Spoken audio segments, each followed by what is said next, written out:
The truth that nobody wants to say out loud is that emotional spending is a huge factor in their financial situation.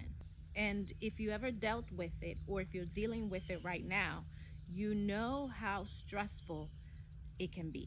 I remember how exciting I would get about buying a certain thing and then what would happen after. My personal experience with emotional spending has been a negative experience, and I definitely want to talk a little bit about that today because I feel like the more you practice good financial habits, the better the road gets for you financially, obviously. But I remember when I first began to notice that my spending was emotional, one of the things that happened was I would feel so excited, right? I would feel super excited to buy whatever it was. It could be a small thing, it could be a big expense. But for me personally, it was mostly small expenses. But I would feel so excited, okay? I would feel like so capable. Like all of these positive, adrenaline filled emotions would come through my mind when I was ready to make that purchase. However, right after, I experienced guilt and disappointment, and the list of negative things goes on. So if you're dealing with that, I want to tell you that there's hope, and I want to give you the tips that I have been putting into place and how I have managed to move from emotional spending to a more conscious, healthy spending habit. So I do have my notes and I have my water. Grab your drink and let's talk about it. Um, I want to first start by saying that this is not easy, okay? All the tips I'm going to give you today, they're not as simple as just getting them done, okay? This is going to take practice, it's going to take reflection, it's going to take commitment. So you're going to need to put yourself all into this in order for you to see results, okay? So tip number one is identify your emotional spending triggers. This is super important because if you don't know when a trigger is happening, you won't be able to control yourself and you're just going to allow it to happen. You may be so used to emotional spending that you don't even realize that it's happening, okay? And I think that's one of the things that used to happen to me. I was so used to it and the emotion felt so good that I ignored what was going on, okay? So you have to learn how to identify those emotional triggers, okay? When do they come in? When do they happen, okay? Learn how to identify the situation that you're in the moment, right? That's motivating you to spend. Like, is it because you're going out with friends? Is it because you just got a little bit of extra money? For some people, emotional spending is all about money, okay? So they got a little bit of extra money in their paycheck and they assume they have to spend it, okay? Or they got their tax return or something happened financially that triggers emotional spending, okay? So instead of spending, you should have a plan, okay? But you're going by emotions. So you're thinking, okay, let me spend it because I want this, I want that. So identify the wants and identify the needs. What are the things that you actually need and what are the things that you simply want? Tip number two, ask what you're trying to feel when you make the purchase. So again, I used to feel all these emotions, positive emotions, and I wanted to feel that. So that may be your case. Maybe you want to have access to those emotions because they're not common or they're not happening often in your life. Identify what those emotions are, okay? Are you looking for that feeling good emotion, or are you comparing yourself to others? It could be you want to feel good, you want that happy emotion, that achievement emotion, like when you achieve something, it feels so good. Do you want to feel that, or are you comparing yourself to other people? Are you saying, well, this person got that, now that I have the opportunity to get it, let me get it because I want to be like them, I want to have everything they have? So identify the emotion that you're looking for, okay? You may be addicted to that emotion or you may want to feel that emotion more often, okay? And we're going to also talk about the healthy way to feel those emotions, okay? Number three, create a 24-hour pause for non-essential purchases. So this is going back to what you need versus what you want.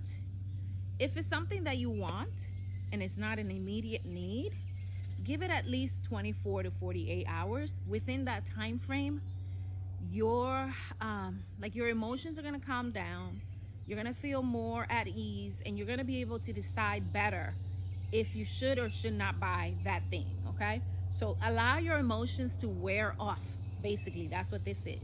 Okay, this is a great way to manage those impulse buys. Okay, you give yourself 24 to 48 hours, and you ask yourself questions during that time. Do I need this? Is this a need or is it a want? Okay, what difference is it going to make in my life if I get this now? And I want to give you guys an example. Sometimes you want to buy shoes or clothes, and then once you buy them, you're like, okay, so they're just going to sit in my closet, and they're going to just sit there when a special occasion happens. You should not be buying clothes for when a special occasion comes up if the special occasion is not there, or you don't even know when that special occasion is going to happen, right? So I feel like for myself, I always had this idea of I want to be ready, sort of. So I spent money on things that I didn't need just because I wanted to have them. So just in case I needed them, that is so sick. That is just wasting money, okay? So learn how to give yourself time so the emotions can wear off and you can think about like what you're buying in a more calm, more positive way, okay? And I think this is tip number 4. Remove easy access to impulse buying. So this is what you're gonna do. This is exactly what I did. Don't have 20 credit cards in your wallet. If you know you're going to the mall, don't bring every single credit card with you. Leave them at home. Bring one, okay? Bring like your lowest limit credit card, or bring cash. Carry cash with you so that you can limit yourself from impulse buys. You can sort of create the atmosphere for more conscious buying, okay? So if you have the money with you, you're more likely to spend it, okay? But this is all about creating the atmosphere to avoid the spending, okay? To be able to manage those emotions that come in so quickly when you see something, and you're able to sort of fight them because you don't have access to make that purchase, okay? Along with all of those previous tips that I gave you, you need a positive way to motivate yourself. So this again is where the positive emotions will mix with the positive financial habits, okay? You need to be able to motivate yourself, whether that may be, okay, I want to buy a house, I want to buy a car, I want to build my credit, I want to save, okay, I want to be able to quit my job. These are all positive goals that you have for yourself that will eventually make your life better, and being focused on those goals is going to help you stay away from spending, okay? So, and lastly, the last one, give yourself healthy ways to reward yourself that don't sabotage your finances. How can you reward yourself in a positive way that doesn't sabotage your finances? Okay, so maybe your emotions, the emotions that you feel when you shop, you want to feel those emotions, okay? But instead, we want to change those spending habits into positive spending habits. So you want to feel those emotions, but in a positive way. So one example that I want to give you is, let's say you have a girls' night, okay? And all of your girls want to go out for dinner. And, you know, you guys always go to an expensive restaurant. And you know that's an emotional expense, basically, because you want to do that with your girlfriends because you want to feel good. You want to feel like you're part of a team. You know, all of those positive emotions that come with being together with your girlfriends, right? So how about let's change it and turn it into a movie night, right? Let's do a movie night at home. We can make our own drinks, we can make our own food, and it's way less expensive than going out to eat every single time. If you were doing a girls' night every month, maybe do it every 3 months. So find a way to make it happen and still feel all of those emotions, but do it in a positive way where it doesn't sabotage your own money. The next tip is about doing all the positive things that you can to give your money a place to go. Okay, so this is where you redirect the money towards something that actually supports your goal. This is where you are still gonna have that positive emotion, but you're gonna have that positive emotion with a positive habit. So you're gonna save the money instead of spending, okay? You're gonna give your money goals. All of your money should have goals. If you know that you're gonna get extra money because you did overtime at work, or because you're gonna get your taxes, or because somebody gave you a gift, whatever it may be, give it a goal before it arrives in your hands. And that way, you're not gonna feel that impulse to purchase something with that money. So it's not gonna feel like you have it because the money already has its purpose. Now, I think one of the biggest, most meaningful things that I did during my financial journey, that I still do today, is documenting everything that I'm learning and documenting where I am emotionally with my finances. And one of the ways that I do that is by using a workbook, okay? So I have what is called a Purpose Builder Financial Roadmap. This is an ebook I created myself, and it is a workbook. So in here, basically, I go in and I write down where I am. So I do my financial wellness check-in, okay? So I go in here and I say, okay, this is how I'm managing my finances every month. This is how much I'm spending. This is where the spending is going.